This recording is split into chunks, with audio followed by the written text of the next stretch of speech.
In an elegant chateau shadowed by secrets, a proud and cynical prince tests the honesty of a newly hired cleaning maid, leaving a coffer filled with riches temptingly open. Yet her unexpected dignity and silent strength disrupt his carefully calculated game, unraveling hidden intrigues that threaten to destroy everything he thought secure. Amid accusations and betrayals, a forbidden bond emerges, proving the most valuable truths are often found not in gold, but within a heart that refuses to be bought. The drizzle came down in a soft mist, turning the gravel path to damp slate beneath Elise's boots as she stepped down from the narrow carriage. The iron gates loomed ahead, high and blackened with age, their pointed arches half-veiled by ivy and fog. Somewhere behind them, past the winding drive, stood the Château d'Aramitz, cold, ancient, and steeped in the sort of silence that made every sound feel like a trespass. Elise stood very still for a moment, both hands gripping the worn leather handle of her traveling satchel. Its weight was pitiful, holding only a change of underclothes, a plain comb, and a folded scrap of paper with the chateau's address written in hurried script. A muffled creak pulled her gaze upward. The gate had begun to open, slowly and without ceremony, pushed by a footman in a long, wet overcoat who kept his eyes lowered and said nothing. She followed him without question. The path stretched ahead between rows of tall, trimmed hedges, their leaves slick and shining in the dull morning light. The chateau rose at the end like a vision from another century, its pale limestone facade nearly blending into the bleached sky. The windows were long and narrow, some still shuttered, all expressionless. There were no bird song, no rustling branches, no sign of welcome.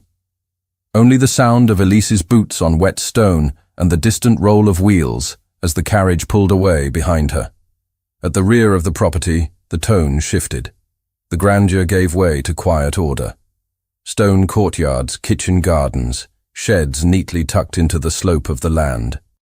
The footman led her to a smaller door set into the chateau's side, then handed her off to a matronly woman who introduced herself with nothing more than a name and a glance. "Madame Rougier," she said. Her voice was firm, her manner brisk, her gaze appraising. "You'll refer to me as Madame at all times." Elise nodded once. She did not smile. The woman led her through a narrow hall, past a row of shelves filled with linens and copper pails, to a cramped chamber at the edge of the servants' wing. The room smelled of lye and cold stone, and its only furnishings were a narrow cot, a cracked wash basin, and a wooden trunk with no key.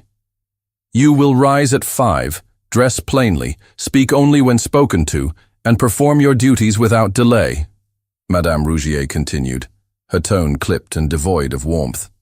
"You will clean the grand hall, the gallery, the east drawing room, and the lower fireplaces each morning before breakfast. No questions, no mistakes. Discretion is a virtue." Elise remained motionless, her posture perfectly straight despite the chill in the room.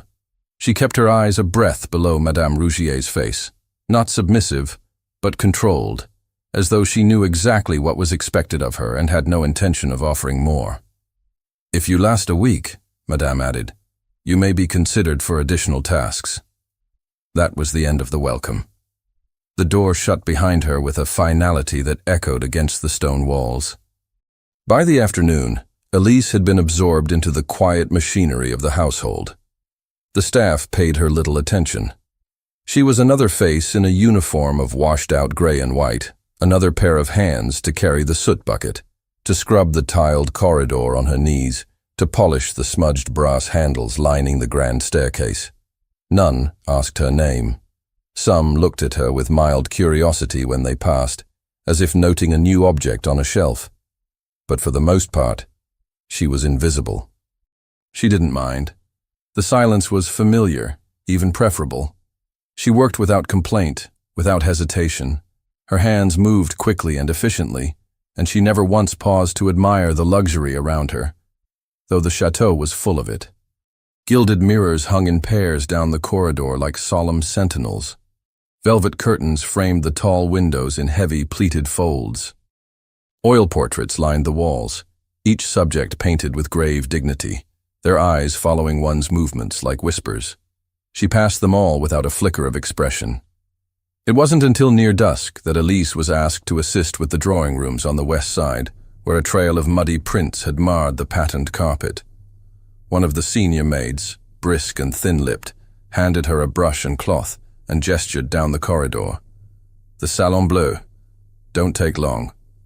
She went without protest, her bucket in one hand, her cloth slung over the other. The salon was unfamiliar to her, yet as she approached it, something about the stillness of that hall, the quality of its silence, caused her pace to slow. The salon door was partially open. Elise stepped inside. At first, she thought the room was unused. Dust clung to the drapes like a thin layer of frost. The furniture was covered in white cloths that dulled the outlines of settees, chairs, and a harpsichord half buried beneath time. The light that filtered through the tall windows was watery, almost metallic, casting everything in a grey sheen. Her footsteps were hushed by the thick carpet. She moved carefully, her eyes scanning for the source of the dirt she had been sent to clean. It was then that she saw it. Near the far wall, just beneath the tall window and beside an old writing desk, sat a wooden coffer. Its lid was open. The coffer was not grand. Its edges were worn smooth by age, the iron hinges slightly tarnished. But the contents within made Elise stop mid-step. Bundles of notes lay stacked in tight rolls, secured with ribbon. Beneath them, coins glimmered faintly in the low light, rows of them, neat and deliberate, as though someone had taken care to display their arrangement. There were gold francs, silver écus, even a few older coins marked with the crests of now-defunct provinces. It was not just a coffer, it was a declaration. Elise's breath caught, but she did not move forward. She looked once around the room. No one. The air was still, but not quiet. It pressed against her like a held breath, as if the walls themselves waited to see what she would do. She took one slow step forward, not toward the coffer, but toward the table beside it. A smear of dust marred the edge. Without hesitation, she drew a cloth from her apron and wiped it clean, folding the linen neatly afterward and tucking it away. Her eyes did not linger on the gold. She gave it no second glance. Instead, she turned back toward the doorway, pausing only to look around one last time, confirming what she already believed, that she had been sent here not to clean, but to be seen. Yet no one stood behind her. She crossed the room again, her steps measured, and knelt near the fireplace to begin the task she had been given. The coffer remained untouched, gleaming quietly beneath the window like a waiting question. Still, she kept her back to it, her hand steady as she scrubbed away the faint trace of soot from the hearth. And then, behind her, a floorboard creaked. She was not alone. The sound was slight, just a shift in weight across a plank worn thin by time, but in the hush of the blue salon it rang with the clarity of a dropped coin. Elise's breath caught at once. She did not turn. The sensation was immediate, unmistakable. Someone was watching her.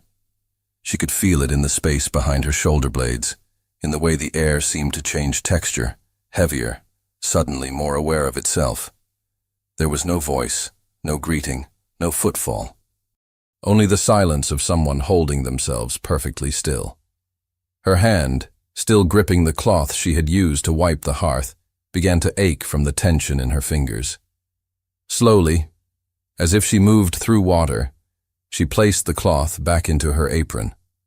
Her thoughts spun quietly but with sharp precision. She had not heard the door open. Whoever was behind her had been there for longer than a moment. Still kneeling, she smoothed her skirt and stood with deliberate calm. The coffer remained where it was, open and gleaming faintly in the dimming light. She did not look at it again. Instead, she turned her head slightly and then fully, her gaze traveling across the room. He stood at the threshold. A man, tall, motionless, half hidden by the shadows cast from the open door. The fading daylight from the corridor struck the edge of his face, revealing a strong jaw and the glint of pale eyes that seemed to study her without blinking. He did not speak, nor did she. But the stillness between them was charged, like the moment before a match is struck. Elise kept her expression composed, but every muscle beneath her skin had tensed. She had never seen him before, not up close, but she knew exactly who he was. The dark coat of fine cut, the polished boots that had not walked through any servant's corridor, the quiet, expectant posture of someone used to being answered. He needed no introduction. The prince, Henri d'Aramitz. He stepped into the room without haste. His gaze moved past her, straight to the coffer. He let the silence stretch. Then, with quiet finality, he said, "You saw what was in the coffer, didn't you?" Elise felt her heart thump, once, hard. She did not look at the money. She looked at him. There was no challenge in her gaze, only clarity. "Yes," she said, her voice even, soft but not uncertain. He tilted his head slightly, as though the answer had surprised him less than the tone with which it was given. The coffer sat between them like a provocation. He walked past her, slowly, approaching the table where it rested. The soles of his boots made no sound on the thick rug. He stopped just beside the open lid and placed a single gloved finger along the edge, trailing it absently. Elise remained where she was, still watching him, still waiting. Henri's expression gave away nothing. He was a man used to commanding a room with silence alone, and his stillness had the weight of habit. But there was something different now, a flicker of interest, not entirely masked behind his control. He looked back at her, and there was something searching in the way his gaze returned to her face. "How long did you stand there?" he asked, "before you decided not to take any?" It was a strange question. Not, "Why didn't you?" but, "How long?" As if the sin had been assumed, and only the delay mattered. Elise answered with a pause. She considered him, the question, the deliberate framing of it. Her shoulders remained square, her hands calm at her sides. "I didn't come here for that," she said quietly. Henri's lips curved faintly, not a smile, closer to something unreadable, a private expression. He looked down again at the money, then closed the lid with a soft click. She felt the sound all the way down her spine. Then he turned away from it and took a step toward her. One, then another. He stopped just a pace away, closer than formality allowed, but not close enough to call it intimacy. His eyes searched hers again, and this time she saw a flicker of something less detached. Curiosity, yes, but also irritation, uncertainty. She had failed his test, or passed it. She couldn't tell which. Henri's voice, when he spoke again, was lower. "Do you know why that was left open?" She remained silent, sensing that no answer she gave would be the correct one. He waited, and when she didn't speak, he nodded once. "Of course you do," he said, more to himself than to her. He turned his back on her then, walked to the window, and looked out over the frost-hardened garden. The sun was beginning to drop lower in the sky, casting long grey shadows across the stone path. In the quiet, Elise could hear the faint hiss of the wind outside the glass panes. She did not move. The moment stretched. Behind them, the door creaked open again. Madame Rougier stepped inside without ceremony. Her face was unreadable, but her tone was brisk. "Your Highness," she said with a slight incline of her head, "you are wanted in the music room. There is a matter regarding the new steward's papers." Henri did not move at first. Then he turned slowly toward the older woman, his face a study in neutrality. He glanced once more at Elise. A flicker of thought crossed his expression, but whatever it was, he chose not to voice it. Instead, he turned and left the room. The door closed softly behind him. Madame Rougier's gaze lingered on Elise for a second longer than necessary. Not suspicious, calculating. Then she too was gone. Elise exhaled slowly. The room was quiet again, but the silence had changed. She returned to her task without a word. Her hands resumed the careful work of dusting, scrubbing, restoring order. But there was a tension beneath the movement that had not been there before, The air felt different on her skin, as though something invisible had been touched and awakened. It was not until she bent to retrieve the cloth again from the floor that she realized her hand was trembling. She didn't know why, and yet she did. The sun dipped lower, bathing the corners of the salon in a pale golden wash that made everything, every shadow, every breath, feel sharper. And as she turned toward the corridor, she crossed her fingers beneath the folds of her apron, so briefly and quietly that even she wasn't certain why she did it. A silent gesture, a secret tether. She had touched something in that room that did not belong to her. And it was not the coffer. A single voice echoed behind her in the corridor, low, female, unmistakably sharp. She saw the money. Of course she saw it. But did you see her hands after? The remark floated through the corridor like a gust through an open door, sharp, fleeting, yet impossible to ignore. Elise paused mid-step, her body tightening instinctively as her ears strained to catch more. But there was nothing. Only the faint hum of voices diminishing around the bend, swallowed by the cavernous hush of the chateau. The words might not have been meant for her, or they might have been meant precisely for her. She walked on. The light had shifted again. Outside the tall windows, the sky had dipped into that uncertain shade between gray and blue, signaling the slow extinguishing of the day. Gas sconces had not yet been lit, and in the corridors, dust motes floated in streaks of gold like ash suspended in still air. By the time Elise returned her bucket and cloths to the scullery, the kitchens were bustling with early preparations for the evening supper. No one looked up at her, but she felt their awareness of her all the same. The sideways glances, the abrupt silences as she passed. She had been invisible that morning. Now she was something else, something that whispered and lingered even after she left a room. She didn't ask why. She knew. The encounter in the blue salon, whatever it had been, had not stayed in that room. Word traveled without sound in places like this, curling through walls like smoke. She washed her hands carefully at the basin, scrubbing until the raw scent of lye overtook the perfume of polished wood and warm bread that hung in the air. The skin of her palms stung, but she welcomed the bite. It grounded her. She didn't want softness just now.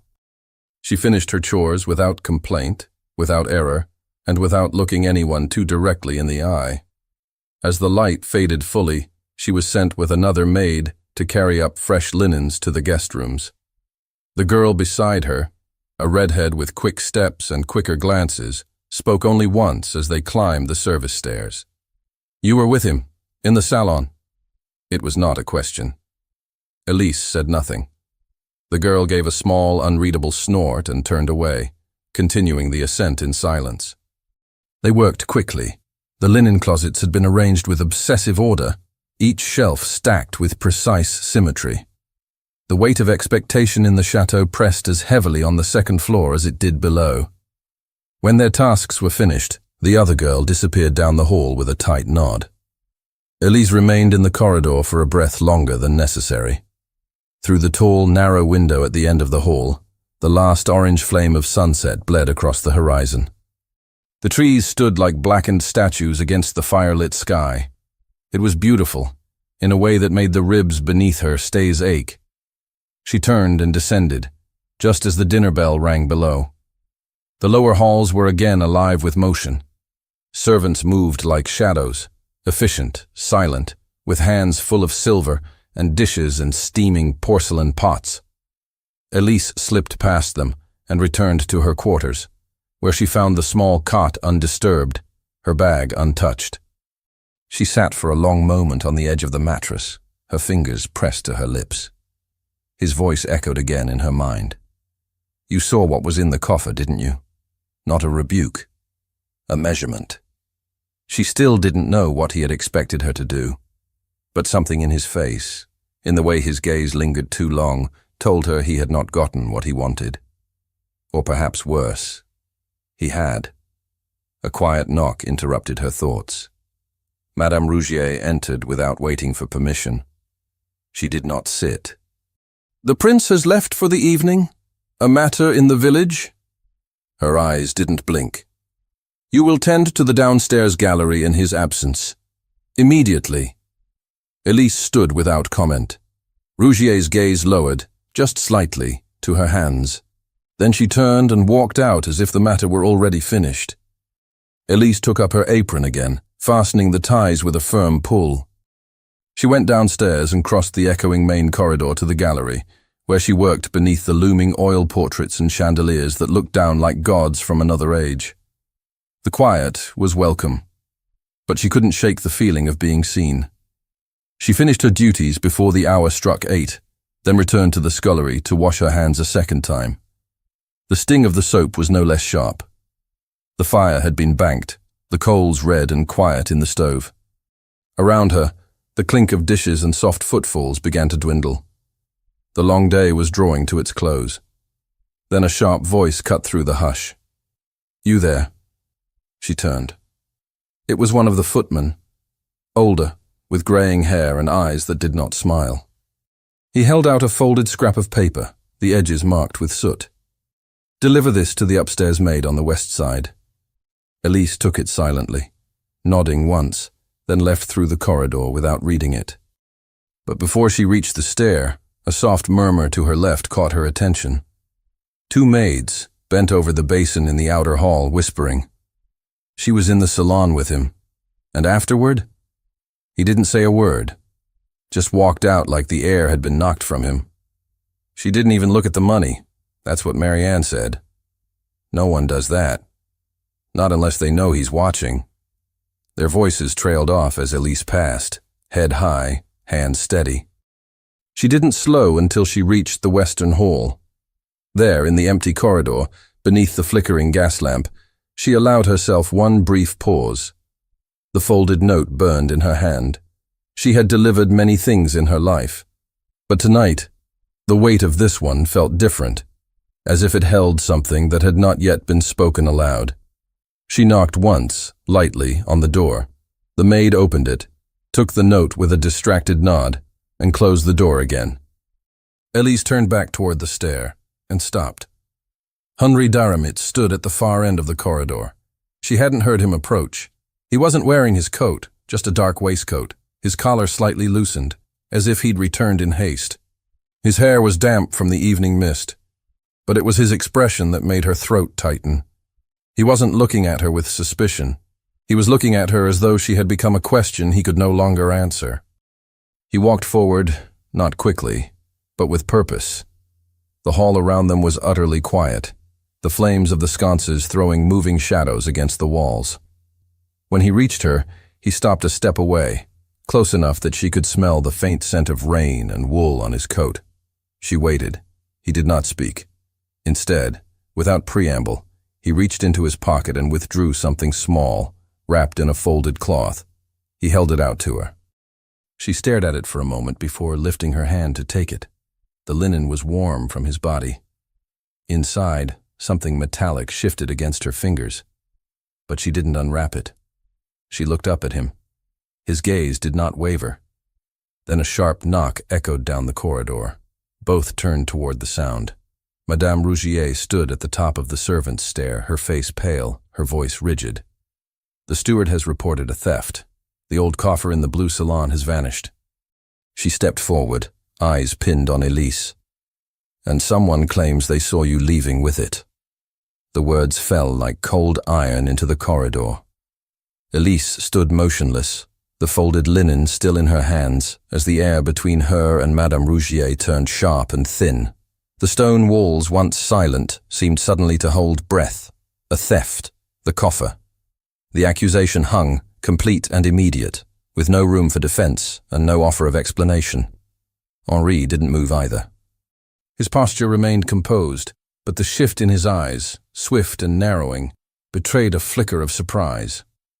Not confusion. He knew at once that the accusation was deliberate, that it came too quickly, too neatly. Elise felt a single drop of sweat trail down her spine beneath the weight of her dress. Her fingers tightened around the linen, pressing the edges into her palm. She hadn't spoken yet. Not because she was at a loss, but because the very precision of the moment demanded silence. Any word might shatter it. Any movement might confirm it. Madame Rougier descended one step, then another, her heels clicking against the stone. Her face remained calm, but there was a severity in the lines of her mouth, the way her gaze flicked briefly to the linen bundle in Elise's hands before snapping back to her face. "You were seen," Rougier repeated. "Not long after you were asked to clean the salon. You were alone. You remained longer than necessary." Henri's voice, when it came, was low. "By whom?" Rougier didn't answer right away. Her glance toward him was measured. "A housemaid," she said. "She will speak if required. For now, the matter concerns the security of the household." Elise finally looked directly at her, not pleading, not shrinking, just looking. "I did not take it," she said, her voice quiet but firm. Madame Rougier's expression did not change.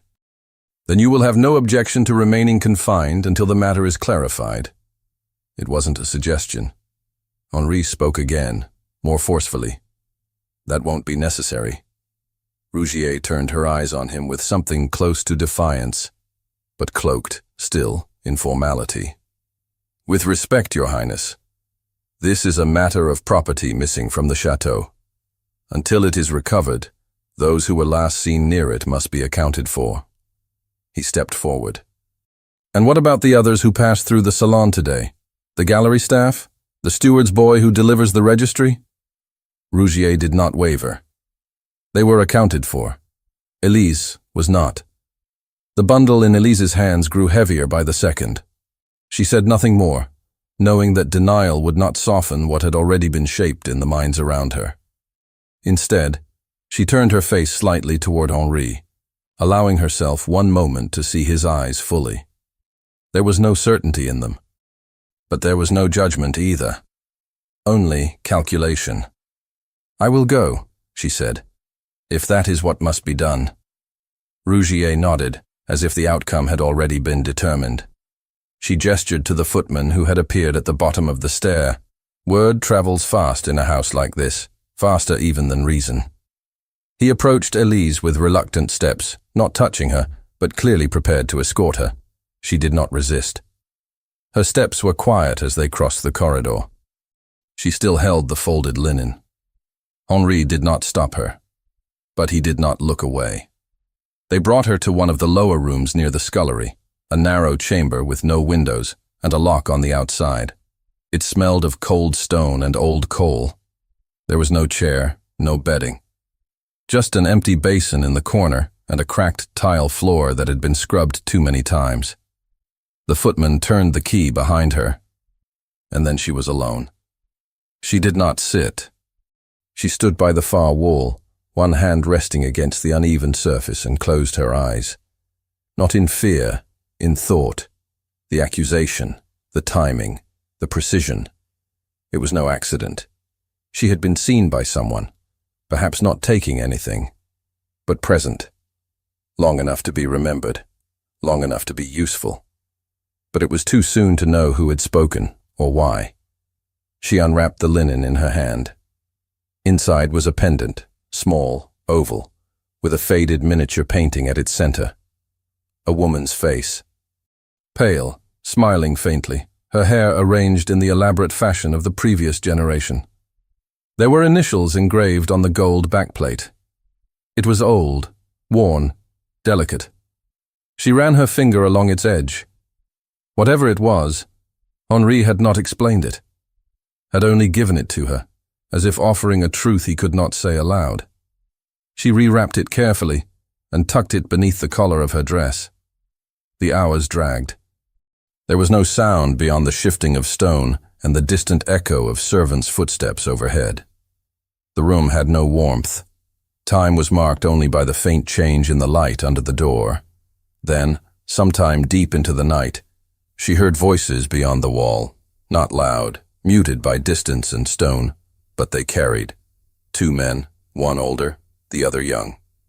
She won't talk, and if she does, she'll say she never saw it. That's the point. She's too quiet, too clean. A low laugh. That's what makes it believable. Silence, then footsteps again. retreating. Elise did not move. Her heart was hammering now, not with fear, but certainty. She had been placed in the path of something carefully designed. The open coffer, the sudden presence of the prince, the theft, the rumor, and the pendant, now warm against her skin. None of it had happened by chance. The footsteps did not return. No one came to bring her water, or food, or questions. The room remained sealed.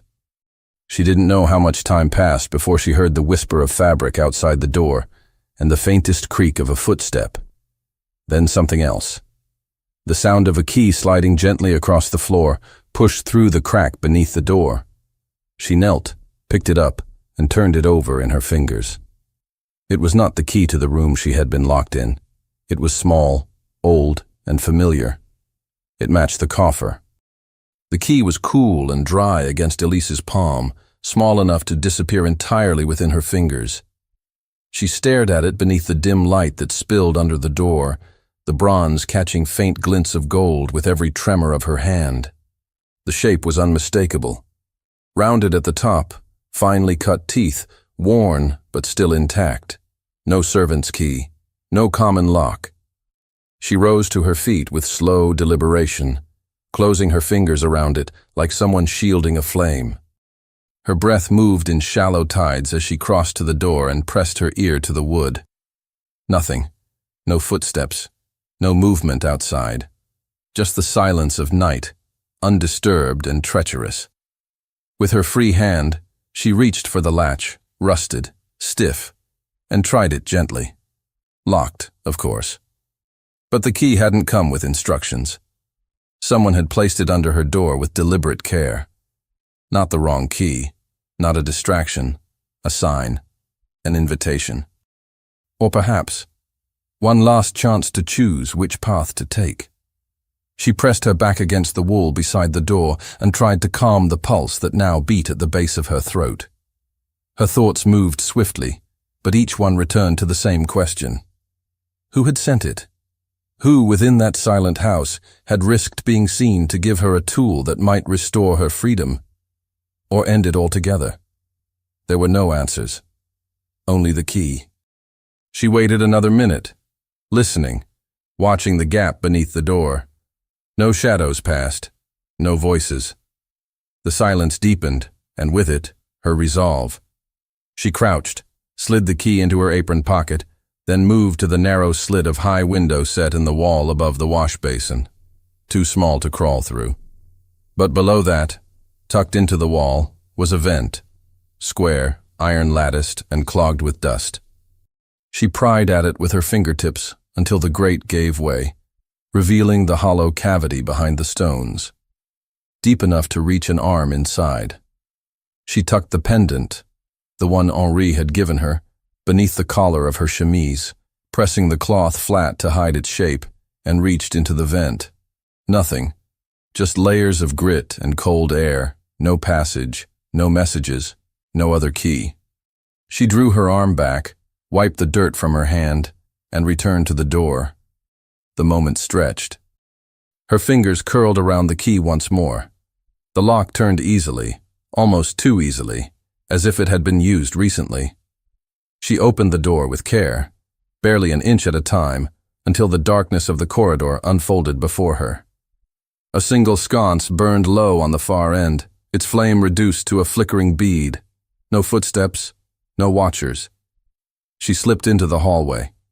The air was heavier here, dense with the scent of old coal and iron, dust rising in cold currents from the stone floor. She walked soundlessly, her steps practiced and careful, skimming close to the walls as she made her way through the servants' corridor.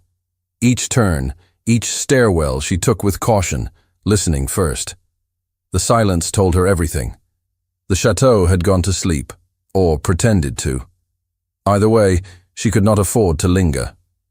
At the far end of the north wing, past the outer scullery and the linen yard, she slipped into the passage that led to the disused stables.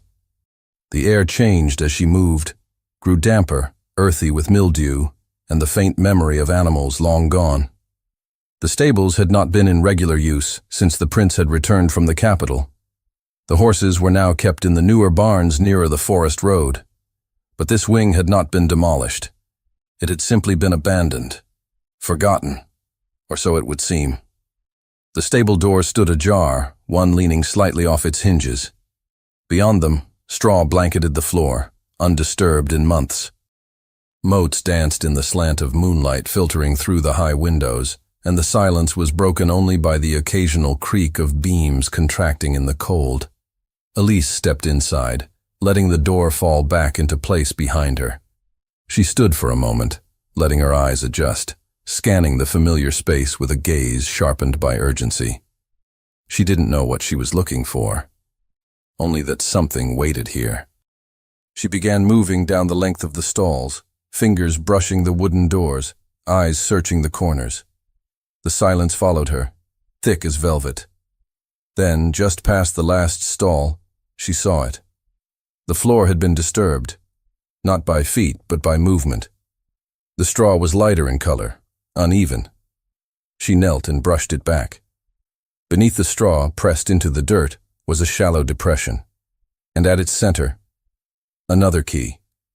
No, not a key, a match. A perfect match. She pulled it free. It was identical to the one she had been given, and with it, half buried in the dirt, a crumpled piece of folded parchment. She opened it slowly. There was no writing, only a pressed wax seal, the same as the one on the coffer. She stared at it, her breath shortening. This wasn't merely evidence. It was the coffer's double. A second key, a second seal. Hidden here, not stolen.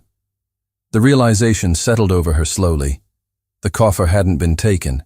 It had been moved, removed. By someone who had access not only to its location but to its keys, its seal, its authority.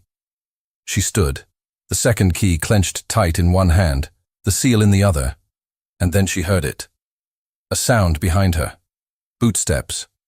Not rushed, not hesitant, coming closer.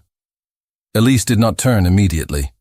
The sound of boots on straw was measured, too steady to be accidental, too deliberate to be casual. Each step sank into the floor with just enough pressure to mark intention. Whoever it was, they knew she was there, and they weren't hiding. They expected to be heard. She slid the parchment and seal into the fold of her skirt, fingers curling instinctively around the second key, and rose slowly to her feet. Her breath moved quietly through her nose, careful, calculated. The low rafters above her head creaked once, reacting to a shift in the outside wind, or perhaps to something else. The air inside the old stable was thicker now, the dust disturbed, the space smaller. Another step. She turned.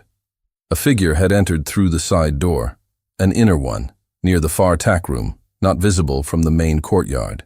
In the low light, she could make out the fine cut of the coat, the familiar high collar, and the unmistakable poise of someone born into control. Henri. But his expression was not one of triumph or reprimand.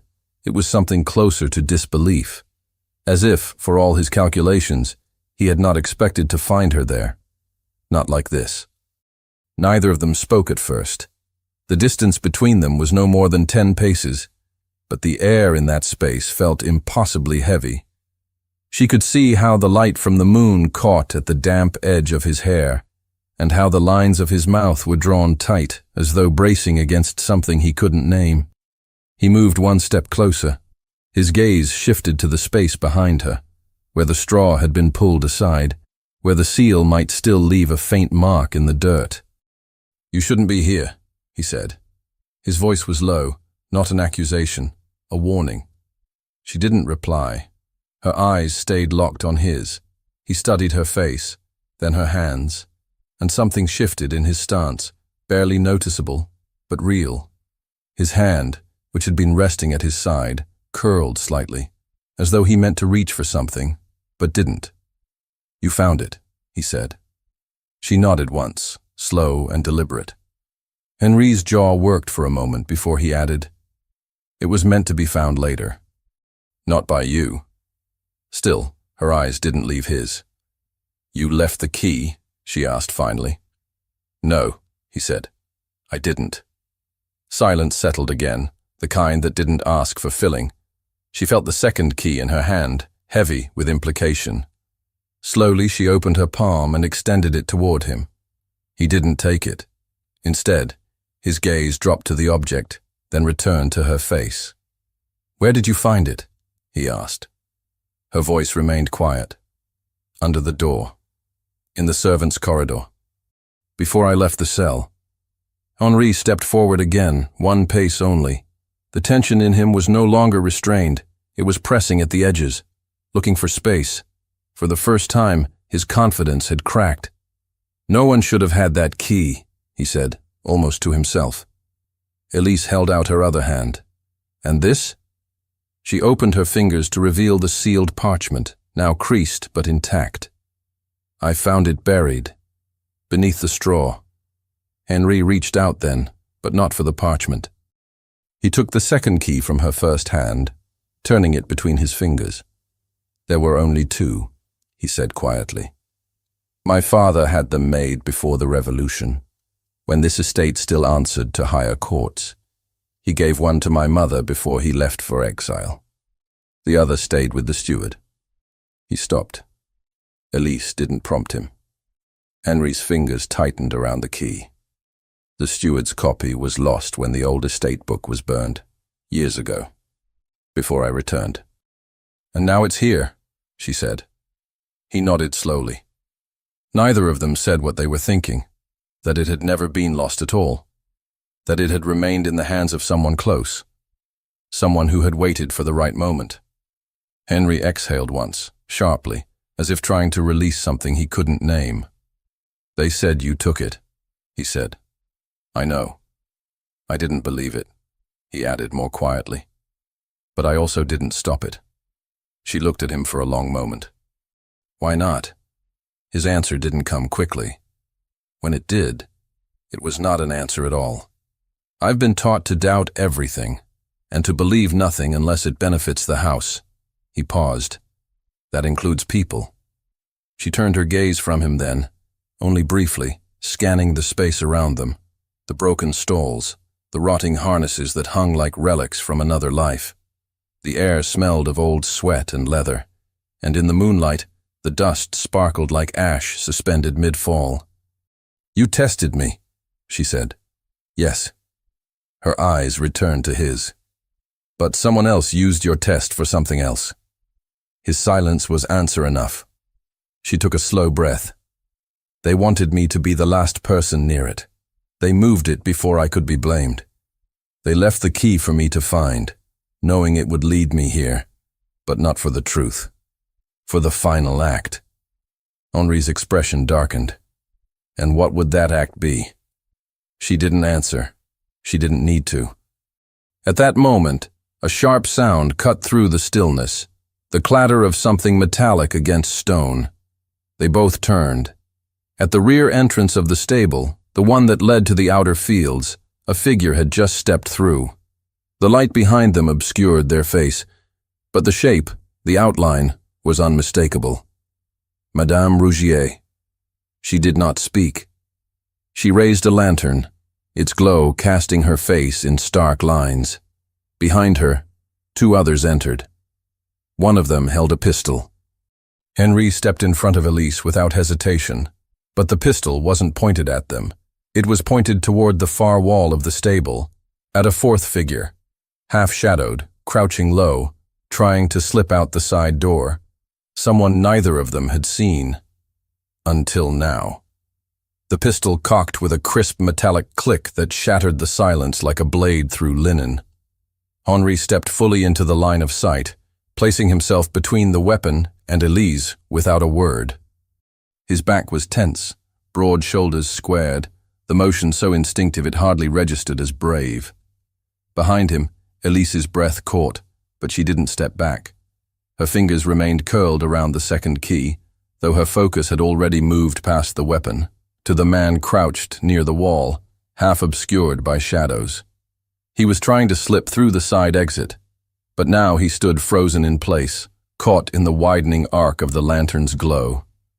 Madame Rougier held the light high, illuminating not just his figure, but the sharp angles of his face, narrow, angular, with dark eyes that flicked between Henri and the pistol leveled at him.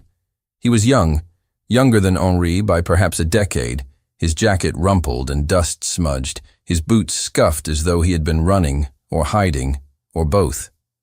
Henri's voice was steady. "Lower the weapon." The servant holding the pistol, a groom whose name Elise didn't know, didn't move. His eyes were fixed on the man at the wall. Madame Rougier answered instead. "He's the one who took it." The man at the wall glanced once at the pistol, then at Henri, then at Elise. His mouth twisted, not in fear, but in resignation. "I didn't take it," he said, his voice tight. "I was told to move it." Rougier stiffened. "Liar." "I didn't steal it," he repeated, more firmly now. "I was ordered to hide it in the cellar beneath the east wing, 2 nights ago. She gave me the key." He pointed, not to Henri, to Rougier. The moment fractured. Rougier's expression did not shift, but her hand dropped slightly from the lantern, the flame inside trembling against the glass. Henri didn't move.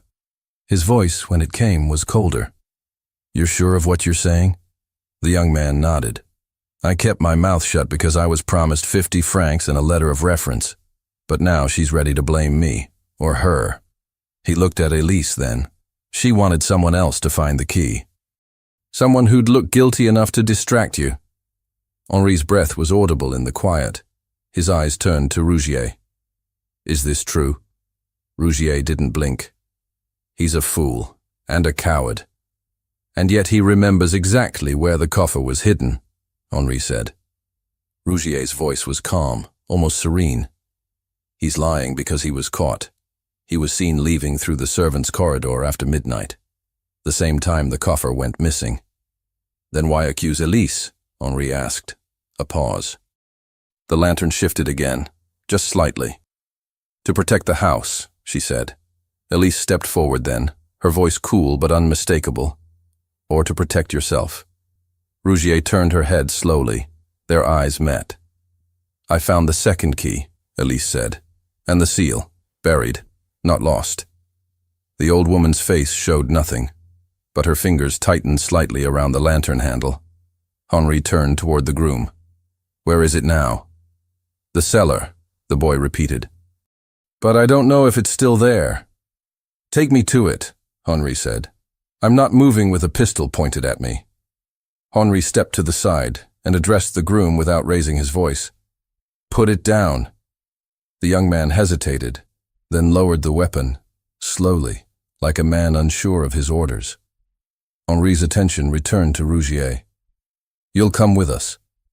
Rougier gave a faint, unconvincing smile. "Of course." The words echoed thinly in the stable. But as the group began to move toward the door, Elise lingered. Something about the moment itched at the back of her mind, something that didn't fit. Rougier wasn't a woman who made mistakes. And this one, leaving behind a key, trusting a servant, faking a theft so sloppily. This wasn't her way. She watched the old woman's face in profile. Calm. Almost too calm. They moved as a group through the rear corridor that connected the stables to the older part of the chateau. The air grew colder, the stones damp beneath their feet. No one spoke. The only sound was the hollow rhythm of boots on stone. They descended into the cellar beneath the east wing, once used for coal, now empty save for forgotten crates and a scattering of cobwebs. The groom led them to a narrow alcove at the far end, where a slanted board had been pushed aside to reveal a hollow space beneath the floor.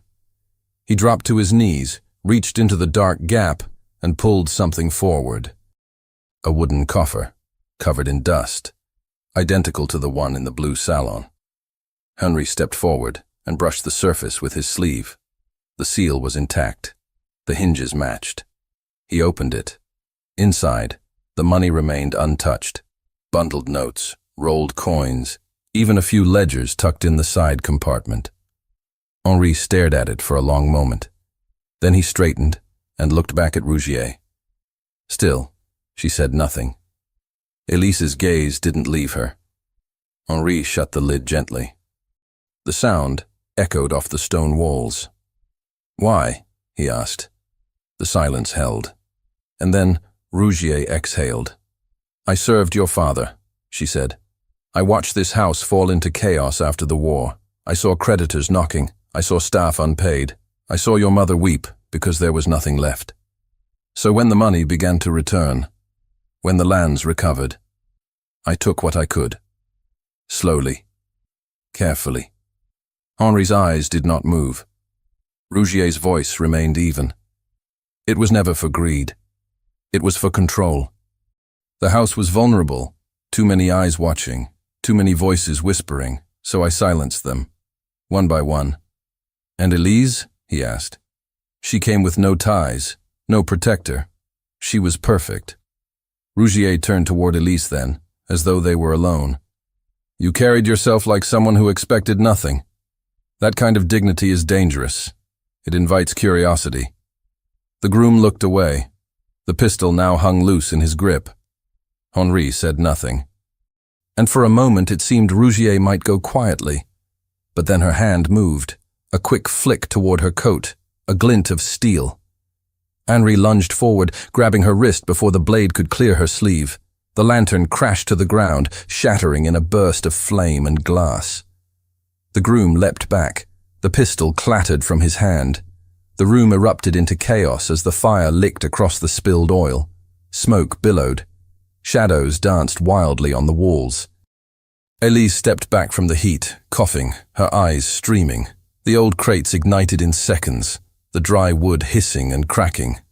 Henri dragged Rougier away from the spreading fire, her resistance weak now, the knife clattering to the floor. The groom kicked it aside. The coffer sat behind them, half illuminated, flames reflecting off its polished edge. They had only seconds. Henri turned to Elise, his voice sharp through the smoke. "The key. Give it to me." But before she could answer, a sound rose behind them, a sound that didn't belong to the fire. Footsteps, coming fast, from the tunnel. The footsteps came fast, heavier than a servant's, deliberate as a soldier's, pounding through the narrow stone corridor that led into the cellar. The walls carried the sound ahead of the figure itself, a rhythm like the heartbeat of the chateau, sudden and irregular with the force of urgency. Henri turned sharply toward the tunnel mouth, the broken lantern's flame still clawing at the edges of the room. Smoke thickened in ragged spirals, curling through the beams, stinging their eyes. Behind him, the coffer remained half buried in its hollow, firelight dancing over its carved edges like a secret about to be consumed. Elise stepped back instinctively, her sleeve pressed over her mouth, eyes searching through the smoke as her lungs tightened. She could taste ash, old wood, something sharper, oil igniting from the shattered glass. A coughing fit tore from her throat, but she did not look away from the tunnel. From the corner of her vision she saw Henri shift his stance, his frame taut with readiness, not fear, but calculation. He was unarmed, his coat singed at the shoulder where it had brushed the flaming crates, but still, he stood between her and the advancing threat, as he had in the stable. And then the figure emerged. It was not another servant, not a guard. It was the steward. Gaspard, they had called him, though Elise had never heard him speak a full sentence. Quiet, diligent, the sort of man whose face disappeared in a crowd, but not now. Now he was flushed, hair damp with sweat, his usually crisp waistcoat unbuttoned, sleeves pushed up to the elbows. There was something clutched in his hand, a bundle wrapped hastily in dark fabric. His eyes scanned the room wildly before fixing on the coffer. Then, with sudden purpose, he moved forward. Henri blocked his path. "Step back," Gaspard said, his voice ragged. "That belongs to the house." Henri didn't budge. "So it does. It has to be moved." The steward's tone broke, desperation fracturing its surface. "The fire, if it spreads, the east wing." Henri looked at him, unblinking. "You were running toward it." The steward faltered. The bundle in his hand slipped slightly open, revealing the corner of a ledger. Henri saw it. "So it's not the coffer you came for." His voice had turned quiet. "It's the record. I have to protect what I can," Gaspard said, but the tremor in his voice betrayed him. "Everything is falling apart. He gestured toward Rougier, who now slumped against a crate, breathing in shallow rasps. "She was supposed to. She used you," Elise said, her voice hoarse from smoke. "As she used everyone else." Gaspard's eyes flicked toward her, and for a moment something like shame crossed his face. He looked smaller now, bent, exhausted, as if the weight of too many secrets had hollowed him from the inside. But his grip on the ledger didn't loosen. "I know what's in this," he said. "Years of transactions, names, payments. If it burns, nothing can be proven." "Then give it to me," Henri said. "No." A gust of flame erupted behind them, fed by a new crack in the crate. The fire was growing fast, eating through dry wood and splintered beams. The heat pressed in around them, sucking the air thin. Henri lunged. Gaspard tried to turn, but the prince was faster. In a swift motion, Henri grabbed his arm and wrenched the bundle from his grasp. The ledger tumbled to the ground, pages curling as smoke licked its edges. Elise rushed forward, stamping out the small burst of flame with her boot. The paper was scorched, but not lost. Henri shoved Gaspard back. The steward staggered, landing hard against the wall. "You're done," Henri said. His voice was quiet, final. A loud crack snapped above them. The ceiling groaned, and a beam sagged under the weight of heat and time. "We have to go," Elise said. She clutched the ledger to her chest, the key still tucked in her skirt. "Now." The smoke grew heavier. Flames leapt across the ceiling. Henri turned to the groom. "Get her out."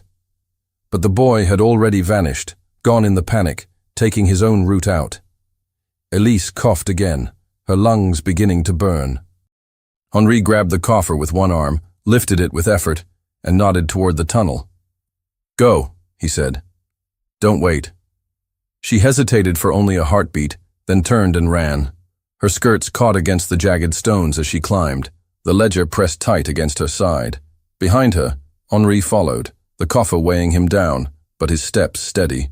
They reached the upper corridor as the fire roared behind them, the heat trailing like breath on their heels. At the landing, Elise turned back.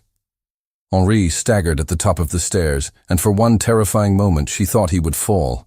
But then he caught himself, shouldered the coffer again, and met her eyes. Together, they moved through the service hallway, smoke curling behind them like a ghost unwilling to release its hold. The first blast of clean air hit her face as she pushed through the kitchen door and into the courtyard beyond. Night had deepened, the sky smeared with stars, the wind sharp and cold. Henri emerged seconds later, his coat singed, hair damp, soot streaking his face. They stood in the gravel, breathing hard, the fire's glow rising behind the east wing like a second dawn. The coffer thudded as Henri dropped it onto the stone step. The ledger remained tight in Elise's grasp.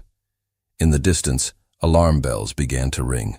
Servants stirred, doors opened, voices rose in confusion, but she barely heard them. Because someone else was running now.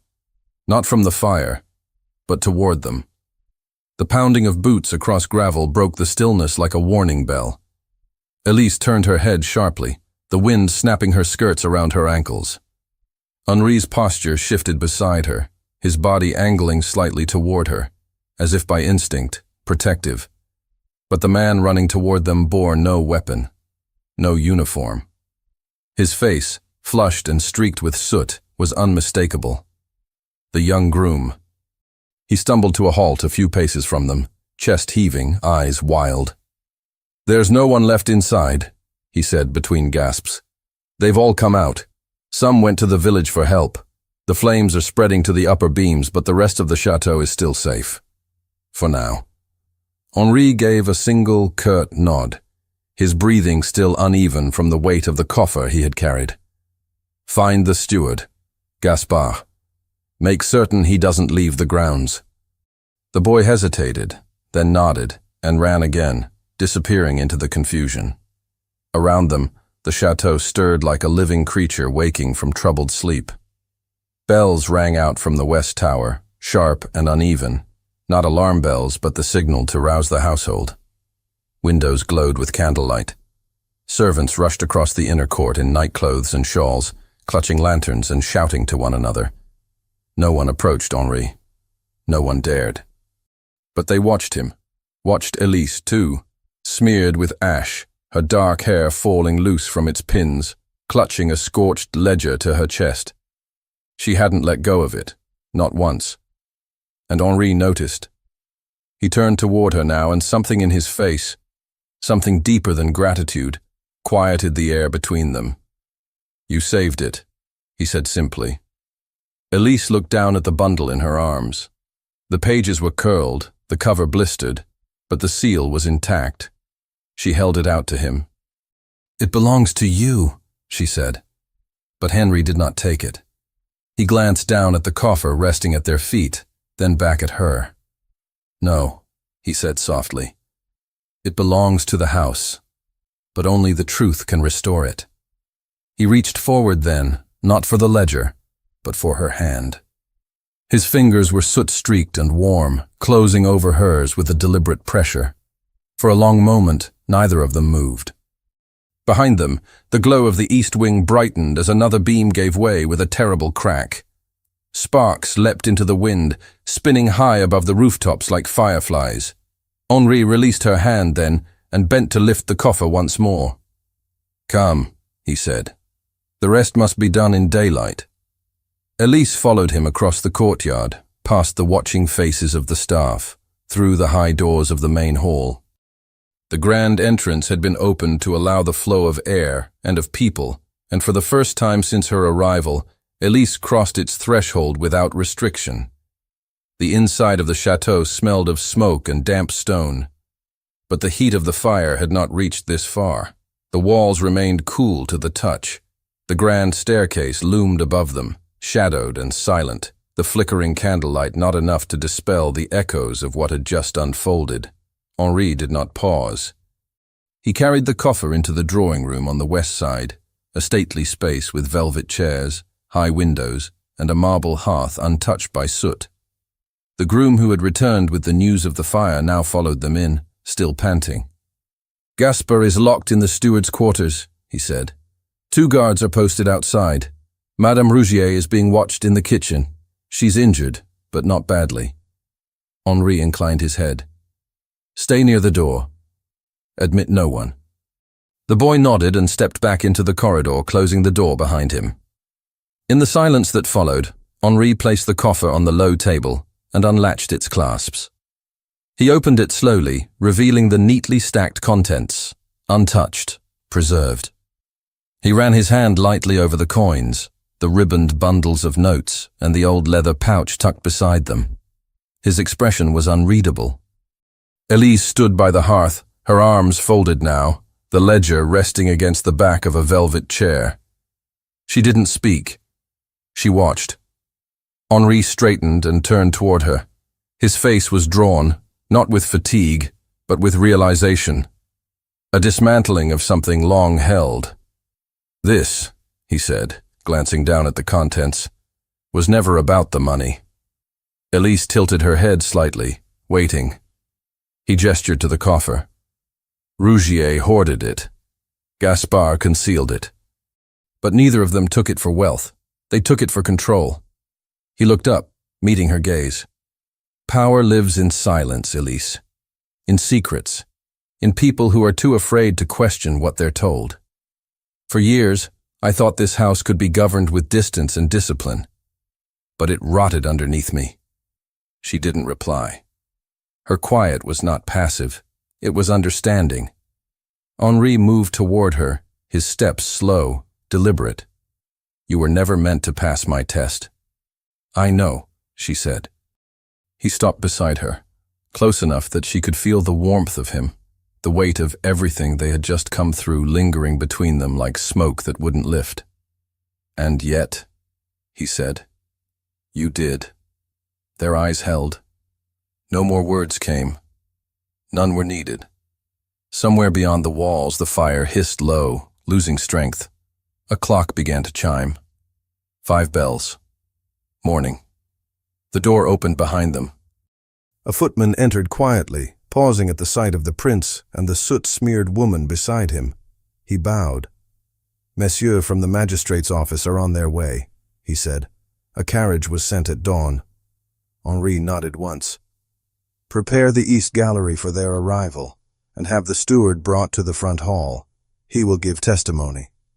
The servant withdrew, leaving the door ajar. Elise crossed the room slowly, placing the ledger beside the coffer. The two sat side by side, evidence not only of theft, but of the system that had allowed it. She looked back at Henri. "What happens now?" she asked. His voice was quiet. "Everything changes." He crossed to the window, pulling the heavy curtain aside. Pale morning light spilled into the room, chasing the shadows across the carpet. The sky was clear now. No smoke. Only the gold-tinged edge of dawn breaking across the vineyards beyond the chateau walls. He turned back to her, his expression unreadable, but no longer cold. "There will be hearings, questions, the estate will be audited, and He paused. "I will answer for what I allowed to go unseen." Elise met his gaze. "You didn't see because no one challenged you to look." Henri gave a quiet, rueful smile. "Until you." They stood there, in the soft morning light, with the scent of ash still lingering and the heat of the night not yet gone from their skin. The silence that settled was not heavy. It was full. Outside, the clatter of horses announced the approach of the magistrate's carriage. Inside, the house began, slowly, to breathe again. The magistrate's carriage arrived just after sunrise, its wheels grinding softly over the gravel drive, the crest of the prefecture embossed in worn gold on the side. A quiet hush fell over the chateau as the vehicle rolled to a stop beneath the front portico. No fanfare, no display. Just the opening of a door, the heavy fall of boots on stone, and the chill of authority entering a place that had, for too long, governed itself. Inside the grand vestibule, the staff stood in quiet lines. Some still bore the smudges of smoke, others the pallor of a sleepless night. But all had been summoned, by order of the prince himself, to witness what would follow. No more silence. No more shadows. Elise stood near the base of the staircase, her hands folded neatly in front of her, her apron pressed and clean. She had changed in the early hours, not to disguise the night's events, but to meet what came next with the same dignity she had carried through every hour of her labor. Her hair, swept back, bore no ornament. Her eyes were calm. Henri waited near the coffer, which had been placed at the foot of the great hall for examination. The ledger rested beside it, the ribbon still tied but smoke-stained. When the magistrate stepped forward, a tall man with silver at his temples and the posture of someone long accustomed to power, Henri bowed his head, but did not lower his gaze. Words passed between them. Formalities first, then the matter at hand. The steward was brought forward, pale and sweating, his cravat askew, his eyes darting to Rougier, who sat in a high-backed chair to the side, her wrist bound in a linen wrap, her face as unreadable as stone. There was no argument now, no pretense. Testimonies were taken. The groom, shaking but steady, told what he had seen. The key, the orders, the coffer moved under direction. Gaspard, when pressed, confessed to his role, his complicity, his silence in exchange for favor. The magistrate listened without interruption, his pen moving in quiet strokes across the parchment. When he turned his eyes to Madame Rougier, she did not deny what had been said. She looked not at the magistrate, nor at Henri, but at the tapestry on the far wall, depicting a stag brought to its knees by a ring of hounds. "I did what I thought was necessary," she said. "I preserved this house. I kept its walls from collapse." "You nearly burned it down," the magistrate replied evenly. Her shoulders sagged slightly, but her eyes did not dim. When Henri was called to speak, he stood with his hands behind his back, his voice clear and low. "I trusted those around me to act with integrity. I believed that loyalty meant righteousness. I allowed that belief to blind me to the rot beneath my feet. There was a pause. No one spoke. Henri looked toward Elise. And if not for her, I would still be blind. The magistrate turned to her then. "You are not a member of the household staff any longer, mademoiselle." The words hung in the air. Elise lifted her chin. "I know. You acted with independence, with initiative. You disobeyed orders, escaped confinement, and interfered with a matter of house security." "Yes." The magistrate nodded once. "And in doing so, preserved both property and record. We will not forget that." She inclined her head slightly, the only answer she chose to give. The formal proceedings concluded by midday. Rougier and Gaspard were placed under guard to await transport to the regional court. The house began to breathe again, though it would take weeks, months, to return to its full rhythm. The east wing bore the scars of fire, its beams blackened, its floor scorched, but it still stood. And the coffer, sealed once more, was placed under new authority, not to be hidden again. By mid-afternoon, the courtyard emptied. The staff returned to their duties. The magistrate's carriage rolled away. And Elise packed. She did so slowly, folding her belongings with the same care she had given the household linens. There wasn't much. A spare dress, a worn pair of gloves, the comb she had brought on the first day, and the linen-wrapped pendant Henri had given her in the corridor that night. She held it for a long moment, fingers tracing the worn engraving on the back. She had not asked about the woman's portrait, had not needed to. It was his mother. It had meant something once. It still did. When she descended the servant's stair, her small bag over one shoulder, the corridor was quiet. The house seemed larger now, as if each corner had expanded in the aftermath of truth. Henri waited by the front door. He was dressed simply, no sash, no emblem, only the faint trace of soot still clinging to the fold of his coat. His hands were bare, his hair still slightly damp from a wash. He watched her approach with the solemnity of a man who had spent too long preparing what he meant to say. "You're leaving." Elise stopped a few feet from him. "I wasn't meant to stay. You were meant to arrive." The words settled like rain after drought. She said nothing. Henri stepped forward. "You were never a servant, Elise." She looked up at him. "I was. But I refused to remain invisible." He gave a slow, quiet nod. "You never were." She hesitated. The silence between them was not strained, but fragile. "There's a carriage waiting to take you to the village," he said. "But if you choose to stay, I won't stay as someone watched, or controlled, or owed." His mouth twitched, neither a smile nor a frown, just a flicker of something deeper. "No," he said, "you wouldn't." Another silence passed. Then he reached into his coat and drew out something small, wrapped in a piece of cloth, not unlike the one he had given her that night. "I had this restored," he said, "after the fire." She took it and unfolded the cloth. It was the pendant. Polished now, the miniature inside protected behind fresh glass, the chain replaced with one of simple gold. "I thought it was yours," she said. He met her eyes. "It was my mother's, but she would have wanted someone like you to wear it." Elise said nothing. She closed the cloth gently around the pendant and held it to her chest. He watched her. "You changed this house. You changed yourself. That was harder." She almost smiled. "I will rebuild what must be rebuilt," he said. But not in the dark, not in silence. The wind moved through the open door, tugging gently at the hem of her dress. Henri stepped aside. "I won't ask you to stay," he said, "but I will hope." She met his gaze one last time. Then she walked out through the doorway, past the threshold where she had first arrived, her head high, her footsteps steady.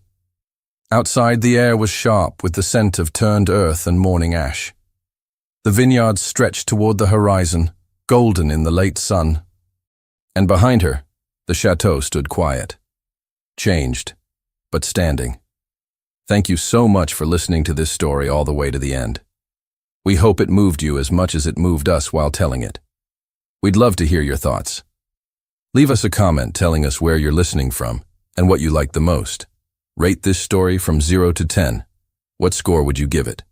If you enjoyed this story, don't forget to subscribe to the channel and leave a like as a show of support. That really motivates us to keep creating and sharing more stories full of emotion and life lessons.